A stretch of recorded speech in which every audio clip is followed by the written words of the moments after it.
Shalom Bapak Ibu Saudara terkasih dalam Tuhan. Hari ini kita kembali merenungkan firman Tuhan yang diambil dari 2 Timotius pasal yang kedua ayat 8 sampai ayat yang ke-10.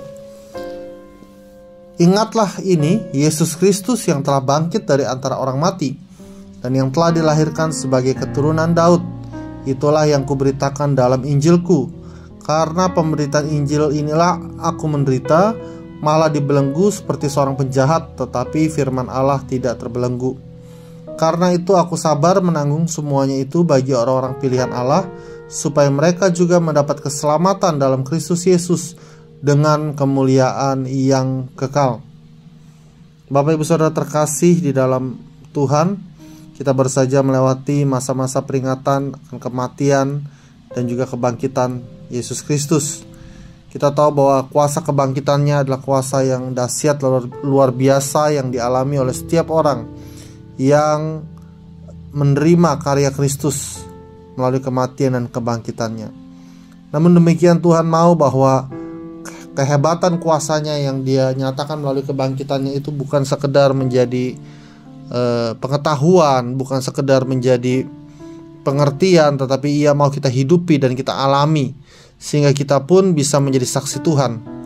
Di peristiwa kebangkitan Tuhan Yesus, beberapa kali Alkitab mencatat bahwa Tuhan memerintahkan kepada para murid atau para wanita yang menemui Dia di kubur bahwa apa yang kau lihat tentang kebangkitanku ini, kuasa ini, ceritakanlah kepada orang lain, wartakanlah kepada orang lain, sampaikan kepada orang lain, sehingga mereka juga boleh mengetahui bahwa Yesus telah bangkit dari kematian. Begitu pula kita pada hari-hari ini, Tuhan mau untuk kita bukan sekedar takjub atau kita sedang merasakan anugerah yang luar biasa, kuasanya yang memulihkan kita, tetapi kita juga boleh membagikan itu kepada orang lain. Dan inilah yang disampaikan oleh Rasul Paulus kepada murid rohaninya yaitu Timotius dalam rangka memotivasi dia untuk terus melanjutkan rantai pemberitaan Injil dan pemberitaan ke generasi yang selanjutnya. Dia berkata bahwa ingatlah bahwa Yesus Kristus yang telah bangkit dari antara orang mati, yang telah dilahirkan sebagai keturunan Daud, itulah yang kuberitakan dalam Injilku.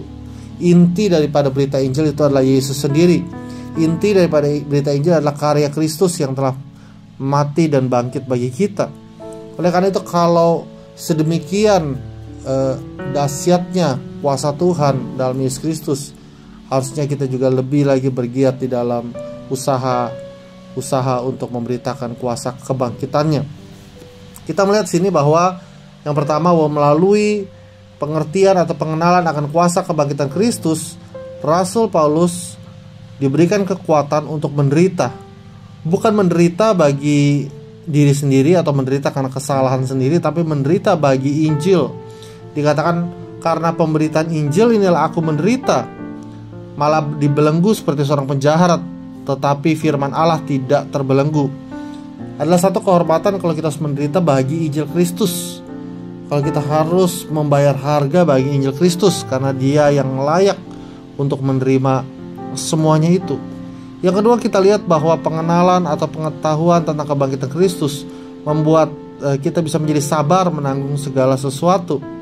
Dikatakan bahwa karena itu aku sabar menanggung semuanya itu bagi orang-orang pilihan Allah.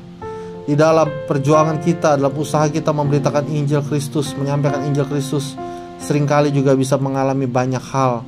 Tetapi kita harus sungguh-sungguh memandang kepada Kristus yang walaupun sudah ditentang, yang walaupun sudah dimusuhi sekian banyak orang, tapi akhirnya Dia bisa bangkit dan mengalahkan semuanya itu, mengalahkan semua pendapat-pendapat orang. Dan yang ketiga adalah orang yang sudah mengenal kuasa kebangkitan Kristus, dia akan peduli tentang keselamatan orang-orang yang lain. Dikatakan supaya mereka juga mendapat keselamatan dalam Kristus Yesus dengan kemuliaan yang kekal. Dia ada kerinduan supaya orang lain diselamatkan. Dia ada kerinduan supaya kabar kebangkitan Kristus ini bukan hanya saya alami, tapi dibagikan kepada banyak orang. Mari kita alami hal yang sedemikian di dalam kehidupan kita. Semangat kita tidaklah cukup dalam usaha kita untuk memberitakan Injil Kristus, tetapi kuasa Allah, pengenalan akan kuasa Allah yang membangkitkan Kristus, yang akan membuat kita sanggup dan mampu untuk menjalani ini semua, sampai garis akhir, sampai kita menerima mahkota kehidupan dari Bapa Sorgawi. Terpujilah Tuhan Yesus. Tuhan Yesus memberkati kita semua. Shalom.